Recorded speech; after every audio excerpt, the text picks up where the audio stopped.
Brigadier साहब, जो पाकिस्तान तहरीक इंसाफ के अपने सियासी मुतालबात रहे हैं जिसमें कारकुनान की रिहाई है और यूं कह लीजिए कि पीका एक्ट और जो है उसका खात्मा है, फिर इलेक्शन कमीशन के जो चीफ हैं उनकी नई तकर्री है, आपको लगता है कि ये एलामिया ऑपोजिशन इत्तेहाद की तरफ से पढ़कर सुनाया जाना, इसको आप किस तरीके से जो है वो देखेंगे? और दूसरा मुझे ये भी बता दीजिए कि रीजनिंग क्या है, क्यों हुकूमत जो है वो बज़िद है सिकंदर सुल्तान राजा साहब को कि वही चीफ इलेक्शन कमिश्नर रहेंगे, हिलाने जुलाने को तैयार ही नहीं है, कोई नया लगाने पर राजी नहीं है।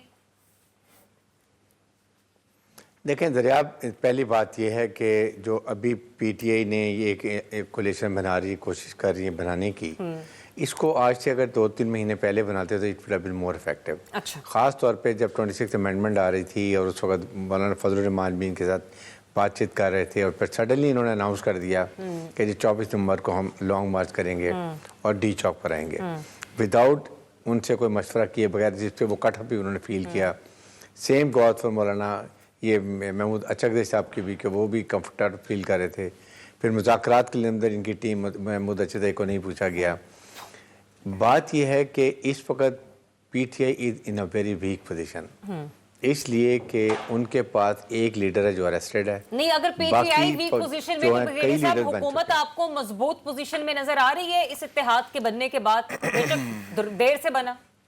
देखें, इट डिपेंड्स कि ये इस वक्त कि इससे पहले इत्तेहाद से पहले government was in strong position. अच्छा। क्योंकि 26 नवंबर को जिस तरीके से उन्होंने इनको डिस्पर्स किया और इनके लोग पकड़े गए, उनका कोई वाली वारिस नहीं था, बड़ी उनको प्रॉब्लम हुई, प्रॉपर्टी लूज हुई, गाड़ियाँ तबाह, मोटरसाइकिल तबाह, सब कुछ हो गया। दे लॉस्ट इम्पीटस जो होता है, मोमेंटम कुछ बनाया हो तो उसको ब्रेक नहीं आने देते, वो हो गया।